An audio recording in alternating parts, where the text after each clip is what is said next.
So, team, we're going to quickly talk about in our 5-out offense when we're doing a pass and cut offense, what we do if we can't get that pass into either one of the wings, and some of the options that we have. The one that I'm going to cover specifically, and I call it a bounce play, because ultimately we're going to be bouncing the ball here to get us going. So if we're in our 5-out positions, again, we've got our 5 spots outside the 3-point line. We've got the guy who brought up the ball at the top of the key. They're looking to pass to either 3 or 2. But if the defense is overplaying, it's hard to get that ball in, right? We don't want to be stolen. It's hard to get those passes. So what can we do? One of the things I do is I'll call a bounce, and one will dribble the basketball towards either side. Doesn't matter which way we go. Let's just, since we're primarily right-handed on the team, let's say we're dribbling to the right. The rule is if someone is dribbling at you, right, we don't want 2 guys in the same spot.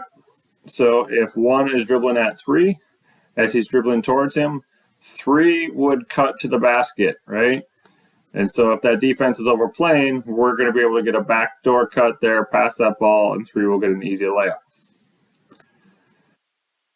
If that is not there, right, 1 dribbles all the way over to this spot here, 3 cut to the basket, then it's just back to that whole pass, cut, and fill type of offense, right?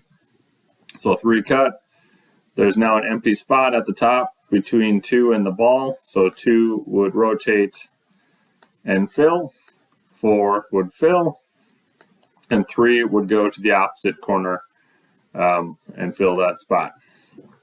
And then we just get into our pass and cut. So again, if 1 passes the 2, 1's going to cut, looking for the ball all the way to the basket. 5's going to fill. 1's going to go out to that corner, opposite direction that they pass the ball. Again, just go through maybe a couple more. If 2 passes over to 4, right, 2's going to cut. 5's going to say, hey, empty spot, fill it.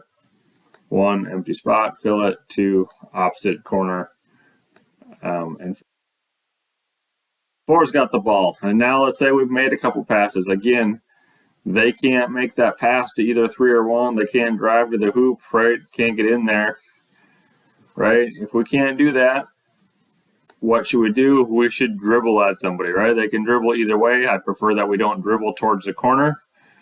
So let's say 4 can't get a pass to 3 or 1. They're both covered really well.